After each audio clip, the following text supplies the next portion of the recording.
Gittin Gud is pretty much the core of Dark Souls. It's bonfire, if you will, radiating, encouraging heat to all those who draw near to it. In order to beat the Soulsborne games, you'll need to embrace this flame and allow yourself to be burned more than just a few times. You see, Gittin Gud doesn't mean just winning the encounter. Gittin Gud is learning from mistakes, bettering yourself however you can, and in some cases, manipulating the world around you to do your bidding. But say you're a bit tired of that and you don't have the patience to bear seek less out the best ways of beating bosses and overcoming challenges. Well, luckily for you little mushroom people, Jules and I have teamed up to impart the cheesiest ways to claim them tasty souls. So with this in mind, I'm Rach. And I'm Jules. And these are the 10 Soulsborne bosses you can beat without getting good. Number 10. CROSSBREED PRISCILLA, Dark Souls. CROSSBREED PRISCILLA has got a pretty hard life, imprisoned within a painted world, alienated from her family, and to be honest, likely very cold thanks to the fact that she's got no bloody shoes on. Plus, she's got to put up with the fact that every chosen undead from many realms over keeps on trying to touch her tail. Leave it be. She's a tough boss as well, utilising wide-sweeping attacks, invisibility cloaking snowstorms, and will have you reaching for the plasters as that bleed effect is insane. However, just because you can kill something doesn't mean you should. All you have to do is listen to Priscilla. She politely asks you to leave, so why not do that? You've already got tons of souls from the painted world, so why not leave pockets full and head held high? If you don't fancy fighting her, then you can, quite literally, just leave Priscilla to her fate. And if it really bothers you, then you can level up and head back whenever you want to finish the job. But remember, if you do, you're kind of a monster. Number 9, the Bed of Chaos, Dark Souls. Wait, the Bed of Chaos? The most annoyingly dumb boss in the entire game? Well, you can actually very easily put this last to sleep. The Bed of Chaos is a boss with 3 stages. You destroy the 2 roots on either side of the arena and then you head for the central hive mind. Doing these 3 things at once will almost certainly result in being swiped off the arena down into the crumbling depths below. However, there's a very simple trick to make this boss infinitely more manageable, and that is to turn the game off.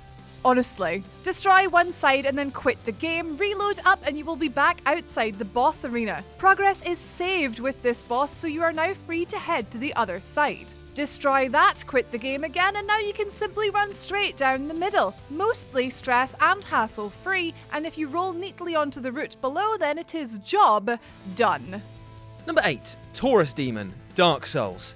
Oh, TAURUS Demon, you sure do like to make quite the impression when you leap up onto the Undead Berg Bridge and might actually have claimed a fair few lives with your massive sweeping strikes. You've even got some annoying mates behind the player who pepper them with arrows. However, you're not the smartest lad at the bonfire, are you? I say this because if you can't be bothered fighting the TAURUS Demon fairly, there are 2 ways to cheese this boss that require little skill. The first and most obvious is to climb the ladder and plunge attack like there's no tomorrow, yet the second is actually far easier and far cheesier. All you have to do is bait the leaping attack while standing in front of the broken part of the bridge, and he'll sail into the ether like a big old idiot. A bull in a china shop has more wherewithal than this giant beast, so why not exploit his aggression and send him to the cleaners?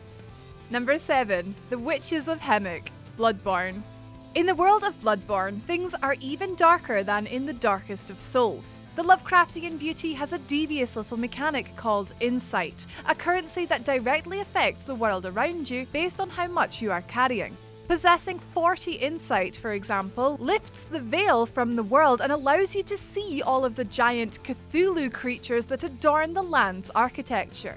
You'll fight the Witches of HEMWICK at the end of HEMWICK Charnel Lane in a boss fight that is, fair enough, already pretty simple to manage. Ignore the ads and just dodge around them to take the fight directly to the witches. You can, however, make this already pretty easy fight even easier. If you enter the fight with 0 insight, no ads will spawn whatsoever and you're free to head straight for the weak wee witches. Entering a boss room for the first time will always grant you 1 insight, but you can use a bold hunter's mark to teleport out, spend the insight before travelling back to retry the trivial fight. Number 6. CAPRA Demon, Dark Souls.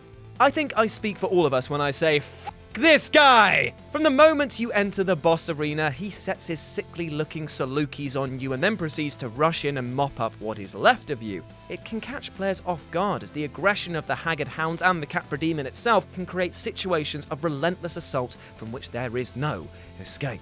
So why not save yourself the hassle of trying to juggle all of these foes and just stand outside the fog gate and throw firebombs inside the arena? Hell, it will take a while, but it saves being turned into a living chew toy.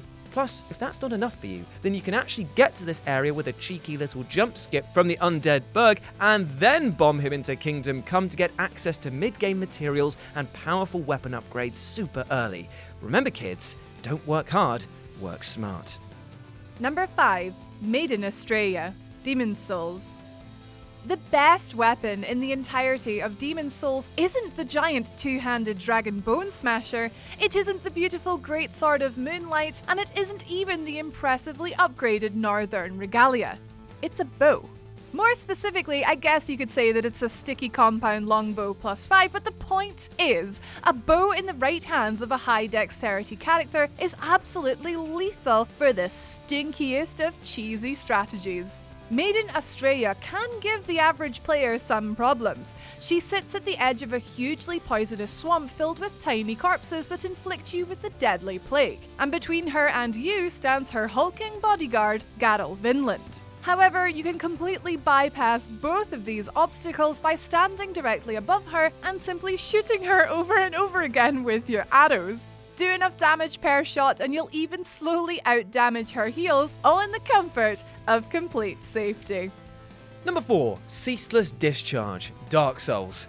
Now, the first time that I fought this absolute mess of a boss, I wasn't sure what to do and just wailed away until he finally dropped. However, if I'd been a little smarter, a lot more patient, and a whole lot cheesier, I would have been able to save myself a ton of effort. And after all, the only ceaseless discharge I'm going to put any effort into is the one that your mum makes for me when I slip her the old Estus shard. She kindles my bonfire, and yes, that is my one per list. If you cannot stand the thought of breaking a sweat, then why not just have a casual jog over to the far end of the arena just by the fog gate and have a little chill. Just go on, have a little 5 right there. By the time that this leaky squirt bag makes his way over to you, he'll jump attack and proceed to fall right off the cliff. Not a very dignified end, but then again, with that name, he's not a very dignified boss.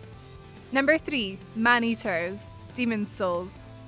The Man-Eaters of the Tower of Latria can be one of the hardest bosses in Demon's Souls. You begin the encounter fighting only one, but after just over a minute, a second joins the fray.